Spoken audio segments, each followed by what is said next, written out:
Subiendo pa' abajo, bajando pa' arriba, perdiendo imperdibles que tú no querías, que a gusto en tu colchón, bañado en sudor. ¡Vámonos, vámonos! Me encuentro a la luna que estaba dormida, estas no son horas, pregúntale al día qué vamos a hacer hoy, pa' darle color. ¡Color!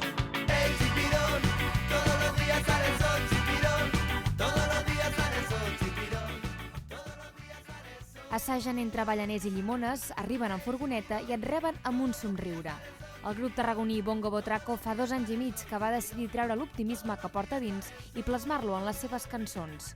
Solíem quedar al carrer, a la plaça, a passar de l'alegria, no? D'aquí ve el títol, i solíem tocar bastant allà, ens vam començar a juntar i vam decidir que ens agradaria portar aquell esperit del carrer, directe, amb la gent, a un escenari. I aquí va sortir Bongo Botraco. La formació va sorgir d'un grup d'alguns amics, d'altres coneguts o fins i tot només saludats, que ara tenen en comú la seva música.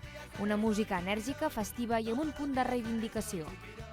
Doncs mira, la majoria ens coneixíem, ja sigui per A o per B. De fet, Tarragona és ciutat però acaba sent un poble i més o menys ens coneixíem tots. I bé, està el Gorka a la bateria, està el David que toca el baix, el Javi que toca el teclat, el Nacho que toca la guitarra, l'Òscar que toca el saxo, el Javi que toca la trompeta i jo que canto.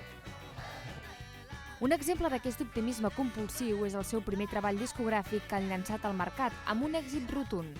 Todos los días sale el sol és una mescla de rumba, punk, reggae i ska, amb tocs que recorden el tango i fins i tot la ranxera. Tot sota el paraigua de la coherència, els Bongo Botraco asseguren que el més important és composar música sincera. Jo crec que el més important és que siguis sincera, que el que diguis tu creguis i ho estiguis dient de veritat. I si ho fas així, jo crec que la música acaba arribant, la gent ho nota.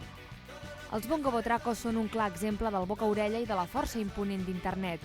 Sense tenir cap cançó editada i amb només una maqueta rodant per la xarxa, el grup ha fet més de 100 concerts per Catalunya, el País Basc, Andalusia, Extremadura i França.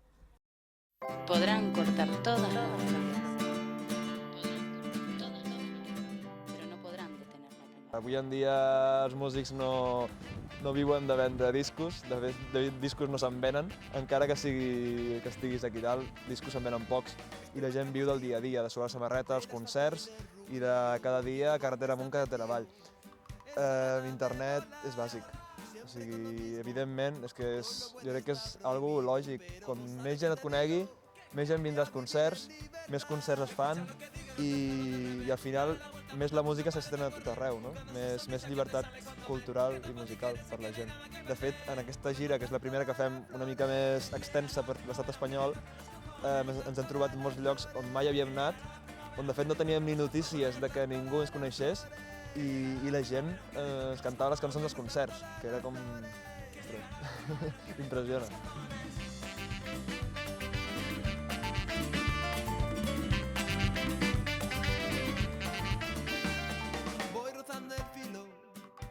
Ara, amb el seu nou disc al mercat, han començat una gira que els porta a Tarragona aquest cap de setmana, el divendres dia 11 i dissabte 12 a la Sala Zero. De moment sembla que la gent de Tarragona està responent molt bé, de fet mai ens fallen, això és una de les coses bones de tocar a casa, però bueno, esperem presentar un nou directe amb noves cançons. L'ha produït Gambit, que és productor de Manu Chao i de Radio Bemba, i tenim moltes ganes d'ensenyar les coses noves que estem fent. Segons el grup, les vendes del nou treball estan funcionant molt bé, tot i que el disc es pot descarregar gratuïtament a través de la seva pàgina web. La sorpresa més gran, però, va arribar quan van descobrir que al Japó també tenien seguidors. I de fet, inclús ens van dir fa poc que se n'han venut més de 300 còpies al Japó. Que és un lloc on no teníem ni idea realment de que s'estigués venent. De fet, ens van dir la notícia tal qual, no sabien ni que s'estava venent, i ens van dir de cop, s'han venut més de 300 còpies al Japó. El nou disc compta amb la col·laboració d'altres grups que han donat una empenta final perquè el grup tarragoní pugi a l'escenari.